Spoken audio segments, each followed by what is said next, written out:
Hello viewers, আজকে দেখাচ্ছি পালং শাক রান্নার একটা রেসিপি। মাছের মাথা দিয়ে পালং শাক রান্না। আমি আলু কয়েকটা একটা বড় আলু আর একটা ছোট আলু, দুটো আলু আমি ছোট ছোট টুকরো করে কেটে নিয়ে লবণ হলুদ দিয়ে ভেজে নিয়েছি। এটা ভেজে নেওয়ার পর আলুটা আমি তুলে রাখছি। ওই কড়াইয়ে আর একটু তেল দিয়ে আমি দুইটা শুকনো লঙ্কা দিয়েছি, শুকনো লঙ্কা ফোড়ন দিয়েছি। তারপর দিয়ে দিয়েছি এখানে পেঁয়াজ কুচি, তারপরে দিয়ে দিব রসুন কুচি।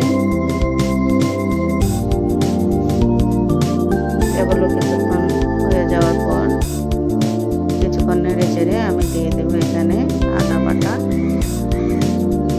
এভাবে পালং শাক রান্না করে দেখবেন, মাছের মাথা দিয়ে পালং শাক রান্না অনেক দারুণ, বা গরম গরম ভাতের সাথে খেতে কিন্তু দারুণ লাগে। তো দিয়ে দিলাম আদা বাটা। তারপরে আমি দিয়ে দেবো এখানে 1 চামচ মরিচ গুঁড়ো, 1 চামচ হলুদ গুঁড়ো, 1 চামচ জিরে গুঁড়ো এবং 1 চামচ ধনে গুঁড়ো দিয়ে দিলাম। এবার আমি দিয়ে দিচ্ছি এখানে একটু পানি, মশলাটা যেন ভালোভাবে কষে হয় সেজন্য পানি দিয়ে দিচ্ছি। কাঁচা গন্ধ যেন না থাকে, আমি কিছুক্ষণ এটা ফুটিয়ে নেব। কিছুক্ষণ ফোটানোর পর এবার দিয়ে দিচ্ছি মাছের মাথাটা যেন মশলার সাথে ভালোভাবে মিশে আমি উল্টে দেবো। তারপরে কিছুক্ষণ ঢেকে মাথাটাকে মশলার সাথে কষাবো।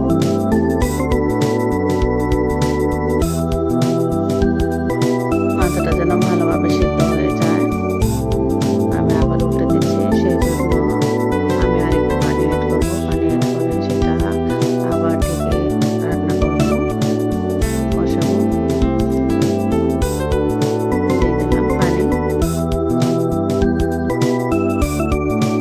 কষিয়ে নিচ্ছি ভালোভাবে। এবার আবার ঢাকনা দিয়ে দেবো।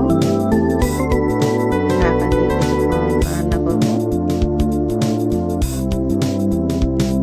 মশলাটাও ভালোভাবে কষানো হবে, মাথাটাও ভালোভাবে কষানো হবে। এবার আমি যখন কষানো হয়ে গেছে মাথাটা তুলে রাখছি। আপনারা না তুলে এখানে শাকগুলো দিয়ে দিতে পারেন। আমি তুলে রাখছি। আমার পরিবারে মানে কাটা বাছা পছন্দ করে না, কাটা যুক্ত খাবার। সেই মাথা দিয়ে রান্না করলে ওদের একটু কম পছন্দ, সেই জন্য মাছের মাথার কাঁটাগুলো আমি বেছে রাখছি। শাকগুলো এভাবে আমি দিয়ে দিব। শাকগুলো যখন মিলিয়ে যাবে এভাবে ঢাকনা দিয়ে দিয়ে রান্না করব। এবার দিয়ে দিচ্ছি এখানে ভেজে রাখা আলু।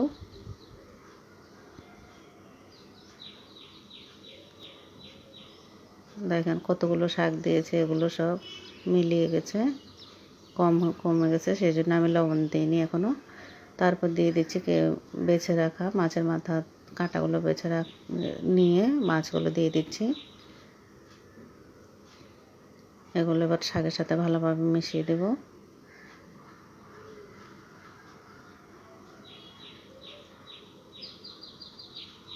আবার বাটিটা ধুয়ে আমি আরেকটু পানি দিয়েছিলাম। এভাবে ঢেকে রান্না করব পানি দিয়ে। দেখেন এবার আমি এখানে দিয়ে দিব লবণ, স্বাদ মতো লবণ দিয়ে দিচ্ছি। লবণটাও এবার মিশিয়ে দিব। মিশিয়ে দিয়ে আমি কিছুক্ষণ রান্না করব।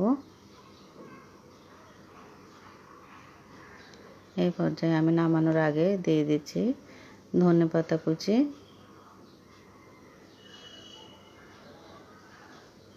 এভাবে শাক রান্না করে দেখবেন, দারুণ লাগবে। দেখেন, সবাইকে অসংখ্য ধন্যবাদ ভিডিওটা দেখার জন্য। আপনারা অবশ্যই ট্রাই করবেন। আমার চ্যানেলটা একটু সাবস্ক্রাইব করে দিবেন এবং লাইক কমেন্টস করবেন। সবাইকে ধন্যবাদ।